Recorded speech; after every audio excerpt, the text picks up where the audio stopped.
नमस्कार मंडळी, स्वागत आहे तुमचं माझ्या एका नवीन मिनी ब्लॉगमध्ये. काही जणांना माझा हेअर कलर आवडला होता, काही जणांना माझा हेअर कलर नव्हता आवडला, म्हणून विचार केला हेअर कलर पण चेंज करते आणि नॅनोप्लास्टी या ट्रीटमेंट पण करते. सगळ्यात पहिल्यांदा त्यांनी ते केमिकल लावलं, नंतर मग त्यांनी ते कॅप लावून ठेवून दिलं थोड्या वेळासाठी.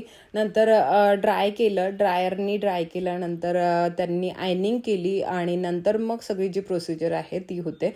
याने काय होतं, या ट्रीटमेंटनी तुमची हेअर शायनी पण होतात आणि स्ट्रेट पण दिसतात. बघा, जेव्हा पण तुम्ही हेअर कलर करताना तुमचे केस खरोखर सांगते खूप डॅमेज होतात, त्यामुळे तुम्हाला कोणती तरी त्यावर ट्रीटमेंट करणं खूप गरजेचं राहते, प्रोटीन ट्रीटमेंट. तर ही नॅनोप्लास्टी मी यावर केलेली आहे, कारण हेअर शायनी पण राहिले पाहिजे, स्मूथ पण राहिले पाहिजे.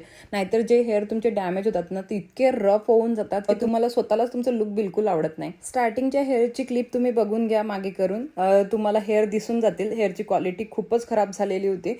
आता ही ट्रीटमेंट झाल्यानंतर हेअरची क्वालिटी तुम्ही बघाल. आणि जेव्हा मी हेअर कलर केला होता तेव्हा तुम्ही खूप जणांनी विचारलं होतं की तू हेअर कलर कुठे केलेला आहे म्हणून.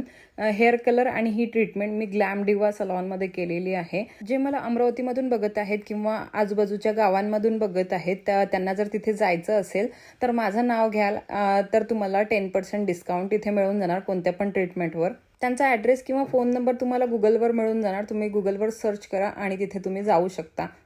चला मग, फायनल लुक या प्रकारचा आहे. हेअर कलर पण आपला चेंज झालेला आहे आणि नॅनोप्लास्टी या ट्रीटमेंटमुळे अशा प्रकारचे हेअर दिसत आहेत. होप तुम्हाला हे माझं फायनल लुक आवडलं असेल तर लाईक करा, शेअर करा आणि फॉलो करायला विसरू नका. बाय.